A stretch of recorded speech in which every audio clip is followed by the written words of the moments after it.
আসসালামু আলাইকুম প্রিয় শিক্ষার্থীরা। তো এই ভিডিওতে তোমাদের পৌরনীতি ও নাগরিকতা বিষয়ে প্রথম অধ্যায় থেকে কিছু গুরুত্বপূর্ণ এমসিকিউ দেওয়া হবে।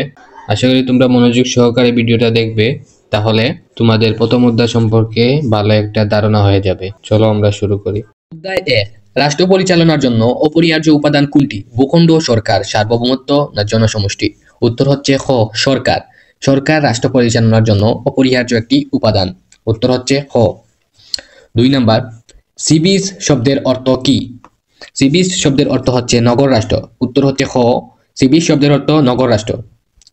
3, নাগরিকের আচরণ ও কার্যাবলী নিয়ে আলোচনা করা কোন বিষয়ের অন্তর্ভুক্ত? এটি হচ্ছে পৌরনীতি ও নাগরিকতা। উত্তর ছোট গ। তারপরে 4, রাষ্ট্র প্রদত্ত নাগরিকের মর্যাদাকে কি বলা হয়? 4 বর্গ নাগরিক, 4 বর্গ হচ্ছে নাগরিকতা। নাগরিকতা রাষ্ট্র প্রদত্ত নাগরিকের মর্যাদাকে বলা হয়। 5, পৌরনীতি কোন বিজ্ঞানের অংশ? 5 ক, সামাজিক বিজ্ঞান। সামাজিক বিজ্ঞান পৌরনীতির অংশ। তারপর 6, বাংলাদেশে কত বছরের নিচে নাগরিকদের অপ্রাপ্তবয়স্ক ধরা হয়? উত্তর হচ্ছে ছোট গ, 18 বছরের নিচে বাংলাদেশে নাগরিকদের 18 বছরের নিচে সকল নাগরিকদের অপ্রাপ্তবয়স্ক ধরা হয়। তারপর হচ্ছে 7, বিষয়বস্তুর দৃষ্টিকোণ থেকে পৌরনীতিকে কয়টি অর্থে আলোচনা করা হয়? 7 ক, 2টি। পৌরনীতির মূল বিষয়বস্তু কোনটি? 8 খ, নাগরিক। নাগরিক হচ্ছে পৌরনীতির মূল বিষয়বস্তু। 9 নম্বর, নাগরিকের কোন বিষয়টি পৌরনীতির প্রধান আলোচ্য? 9 খ, অধিকার ও কর্তব্য। তারপরে 10 নম্বর, কোনটি স্থানীয় প্রতিষ্ঠান? 10 বর্গ, ইউনিয়ন পরিষদ স্থানীয় প্রতিষ্ঠান। 11 হচ্ছে আমাদের বসবাসের এলাকা কেন্দ্র করে কোনটি গড়ে ওঠে? 11 বর্গ, স্থানীয় প্রতিষ্ঠান। 12, আমাদের দেশ কাদের মধ্যে মাতৃতান্ত্রিক পরিবার দেখা যায়? 12 হচ্ছে ছোট গ, গারোদের মাতৃতান্ত্রিক পরিবার দেখা যায়। 13 নম্বর, বাংলাদেশে কোন ধরনের পরিবারের সংখ্যা বৃদ্ধি পাচ্ছে? 13 খ, একক পরিবার। বাংলাদেশে একক পরিবারের সংখ্যা দিন দিন বৃদ্ধি পাচ্ছে।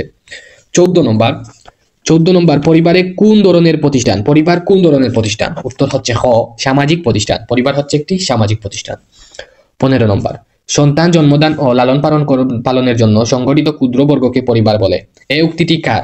15 হচ্ছে খ, আর এম মেকাইবারের উক্তিটি হচ্ছে সন্তান জন্মদান ও লালন পালনের জন্য সংগঠিত ক্ষুদ্র একটি পরিবার। এটি বলছেন আর এম মেকাইবার। উত্তর হচ্ছে খ, 15 খ। তারপরে হচ্ছে 16, পারিবারিক গঠন ও কাঠামোর ভিত্তিতে পরিবারকে ক শ্রেণীতে ভাগ করা যায়? 16 ক, 2টি শ্রেণীতে।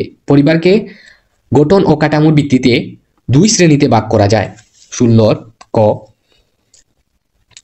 17, কোন পরিবারের একজন স্ত্রী একাধিক স্বামী গ্রহণ করে পরিবার গঠন করে? 17 ছোট গ, বহুপতি একজন স্ত্রী একাধিক স্বামী গ্রহণ করে তাকে বলে বহুপতি। 18, বংশগণনা ও নেতৃত্বের ভিত্তিতে পরিবারের প্রকার হলো পিতৃতান্ত্রিক, মাতৃতান্ত্রিক, বহুতান্ত্রিক। 18 ক, পিতৃতান্ত্রিক ও মাতৃতান্ত্রিক। বংশগণনার নেতৃত্বের ভিত্তিতে পরিবার 2 প্রকার, পিতৃতান্ত্রিক আর মাতৃতান্ত্রিক। তারপরে 19, পরিবারের শ্রেণী বিভাগ করা হয় যে নীতির ভিত্তিতে? 19 বর্গ, এটা হচ্ছে সবগুলা বংশগণনা ও নেতৃত্ব, পারিবারিক কাঠামো, বৈবাহিক সূত্র, সবগুলা 19 সবগুলা। তারপরে 20 নাম্বার, কোনটি শাশ্বত বিদ্যালয়? 20 খ, পরিবার হচ্ছে শাশ্বত বিদ্যালয়।